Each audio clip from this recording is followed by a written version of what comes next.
शिरोळ तालुक्यात ग्रामपंचायतीच्या निवडणुकीचं बिगुल वाजलंय। येत्या 2 महिन्यात ग्रामपंचायतीची रणधुमाळी सुरू होणार असून अनेक ग्रामपंचायतीत आपापले गट पॅनल जमवण्याच्या हालचाली सुरू झाल्यात।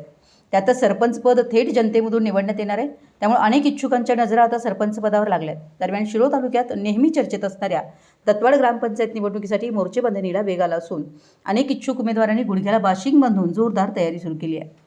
गावातील विविध प्रभागातील इच्छुक उमेदवारांनी आपापल्या प्रभागातील जनतेशी संपर्क वाढवला असून लग्न सोहळे, धार्मिक कार्यक्रम, बारसे, वाढदिवस यासह महत्त्वाच्या कार्यक्रमांना उपस्थित राहून जनसंपर्क स्थानिक पातळीवर वाढवण्याचा प्रयत्न केला जातोय।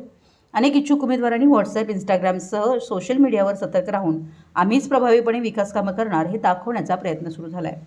दरम्यान दत्तवाड ग्रामपंचायत यंदाच्या निवडणुकीत अनेक जण मोर्चेबांधणी करीत असल्याचं चित्र दिसत असलं तरी युवा नेते उदय पाटील यांची फिल्डिंग एकदम टाईट असून यंदा दत्तवाडात कसं तर उदय पाटील सांगतील तसं असं चित्र सध्या पाहायला मिळत आहे। जिल्हा परिषदेच्या प्रभावाची उणी भरून काढण्यासाठी युवा नेते उदय पाटील यांचे कार्यकर्ते सज्ज झाले असून उदय पाटील यांच्या विरोधात कोणतेही तगडं पॅनल सध्या तरी दिसत नाही।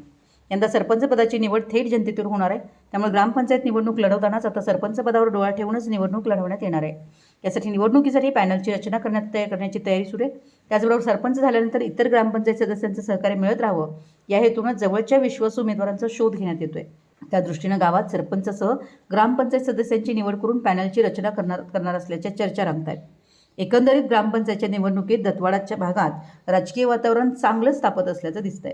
मराठी एस न्यूजसाठी दत्तवाडहून जहांगीर रणबले।